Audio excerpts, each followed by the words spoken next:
50वां सर्ग।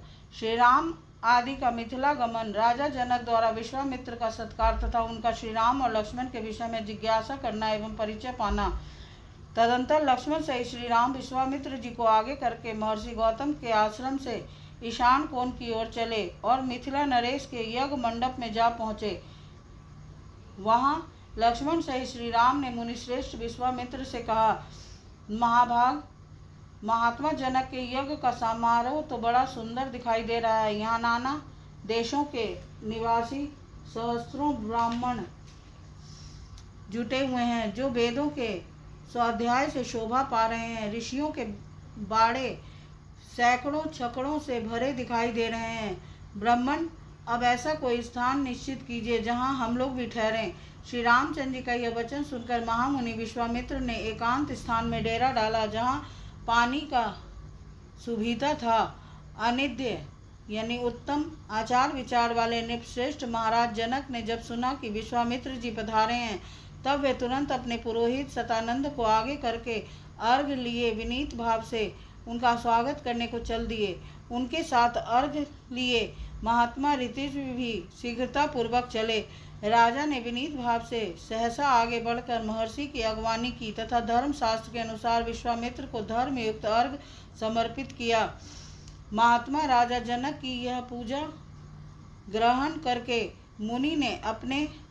मुनि ने उनका कुशल समाचार पूछा तथा उनके यज्ञ की निर्बाध स्थिति के विषय में जिज्ञासा की। राजा के साथ जो मुनि उपाध्याय और पुरोहित आए थे, उनसे भी कुशल मंगल पूछकर विश्वामित्र जी बड़े हर्ष के साथ उन सभी महर्षियों से यथा योग्य मिले।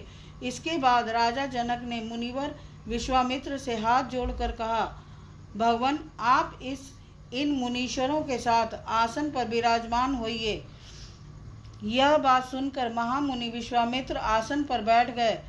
फिर पुरोहित ऋतिज तथा मंत्रियों सहित राजा भी सब और यथा योग आसनों पर विराजमान हो गए। तत्पश्चात राजा जनक ने विश्वामित्र जी की ओर देखकर कहा, भगवान, आज देवताओं ने मेरे यज्ञ की आयोजना सफल कर दी। आज पूज्य चरणों के दर्शन से मैंने यज्ञ का फल पा लिया। ब्राह्मण, आप मुनियों में श्रेष्ठ हैं। आपने इतने महर्षियों के साथ मेरे यज्ञ मंडप में पदार्पण किया, इससे मैं धन्य हो गया। यह मेरे ऊपर आपका बहुत बड़ा अनुग्रह है। ब्राह्मण से मनीषी ऋतिजों का कहना है कि मेरी यज्ञ दीक्षा के 12 दिन ही शेष रह गए हैं, अतः कुशिक नंदन 12 दिनों बाद यहाँ भाग ग्रहण करने के लिए आए हुए देवताओं का दर्शन कीजिएगा। मुनिवर विश्वामित्र से ऐसा कहकर उस समय प्रसन्न मुख हुए जितेंद्रिय राजा जनक ने पुनः उनसे हाथ जोड़कर पूछा, महामुने, आपका कल्याण हो। देवता के समान पराक्रमी और सुंदर आयुध धारण करने वाले ये दोनों वीर राजकुमार, जो हाथी के समान मंद गति से चलते हैं, सिंह और सांड के समान जान पड़ते हैं, प्रफुल्ल कमल दल के समान सुशोभित हैं, तलवार, तरकस और धनुष धारण किए हुए हैं, अपने मनोहर रूप से अश्विनी कुमारों को भी लज्जित कर रहे हैं, जिन्होंने अभी अभी यौवनावस्था में प्रवेश किया है, तथा जो स्वेच्छानुसार देवलोक से उतरकर पृथ्वी पर आए हुए 2 देवताओं के समान जान पड़ते हैं। किसके पुत्र हैं और यहाँ कैसे, किस लिए अथवा किस उद्देश्य से पैदल ही पधारे हैं। जैसे चंद्रमा और सूर्य आकाश की शोभा बढ़ाते हैं, उसी प्रकार ये अपनी उपस्थिति से इस देश को विभूषित कर रहे हैं। ये दोनों एक दूसरे से बहुत मिलते जुलते हैं। इनके शरीर की ऊंचाई, संकेत और चेष्टाएं प्रायः एक सी हैं।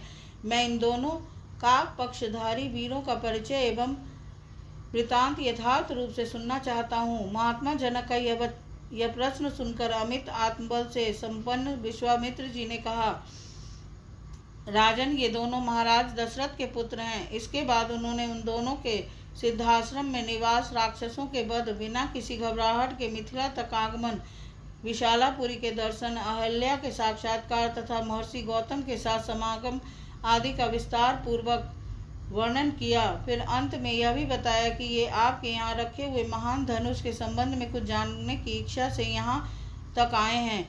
महात्मा राजा जनक से ये सब बातें निवेदन करके महातेजस्वी महामुनि विश्वामित्र चुप हो गए। इस प्रकार श्री वाल्मीकि निर्मित आर्य रामायण आदि काव्य के बालकांड में 50वां सर्ग पूरा हुआ। बोल सियापति रामचंद्र की जय।